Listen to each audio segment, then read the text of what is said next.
Saya waktu mengawaki Nanggala pun pernah mengalami hal yang serupa namanya blackout.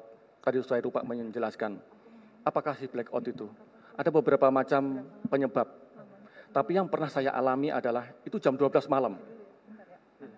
Jam 12 malam. Blackout, saya sedang istirahat di lantai 3. Maksudnya lantai 3 itu karena tempatnya tidurnya adalah begini-begini, saya yang nomor 3. Saya langsung lompat. Saat itu posisinya adalah, andai kata ini depan, haluan, ini buritan, maka pada saat blackout itu berarti tidak ada tegangan. Sama sekali nggak ada tegangan, semua mati. Dan hanya lampu emergensi yang menyala di dalamnya. Posisinya adalah yang belakang ini langsung turun. Ini kurang lebih 45 derajat, bisa lebih. Langsung wood begini. Tidak sampai dengan 10 detik, itu sampai dengan 90 meter. Sehingga bisa membayangkan, Bapak-Bapak, Ibu semua bisa membayangkan bagaimana posisi blackout saat itu. Padahal kita periskop depth. Ya. Kenapa saat itu? Kemudian saat itu karena maaf, bahasan saat itu masih ada bahasa Jerman, sehingga komandan kapal KKM itu memerintahkan Aleman Voraus. Apa Aleman Voraus? Kita semuanya berangkat ke depan. Tapi karena 45 derajat ini, maka kita merangkak. Di lorong itu kita merangkak, ini mohon maaf, ini saya masih merinding semua karena saya mengalaminya. Merangkak, megang itu, pintu-pintu itu sampai ke depan. Yang dilaksanakan oleh KKM adalah menghembus tangki pemberat pokok ini sama tangki tahan tekan. Sehingga kapalnya bergerak naik. Apa masalahnya? Ada satu fuse yang putus. Padahal kita nggak tahu fuse itu di mana. Tapi karena kecanggihan KKM kami saat itu, pada saat itu, sekarang Laksamana Muda Purnawirawan, Mas Suri SK, langsung bisa ketahuan, langsung bisa diperbaiki. Alhamdulillah saat itu. Jadi itulah situasinya kalau blackout masuk ke dalam. Nah sekarang ini, kalau kita kena internal wave,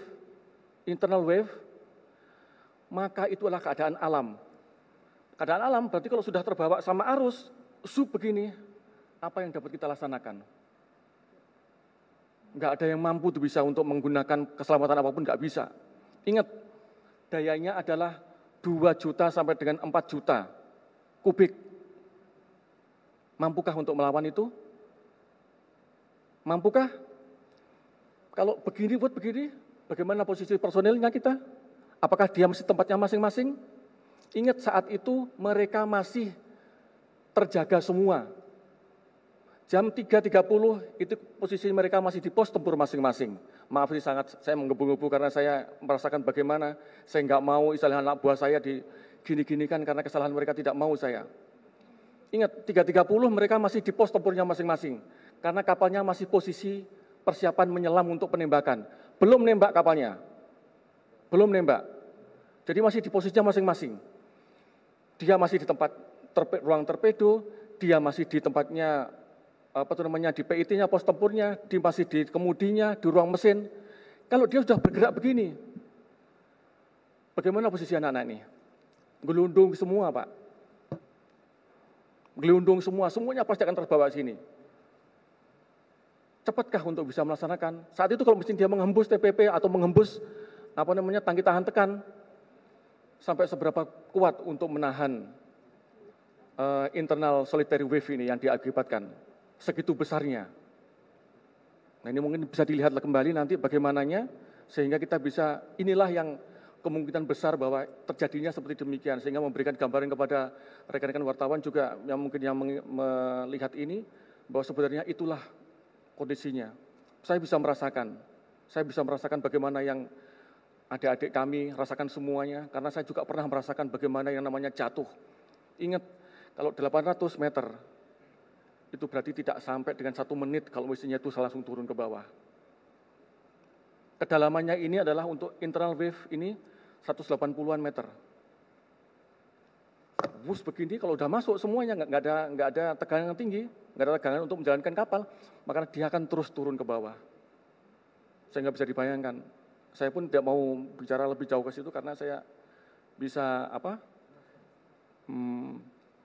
bisa merasakan bagaimana suffernya mereka merasakan itu.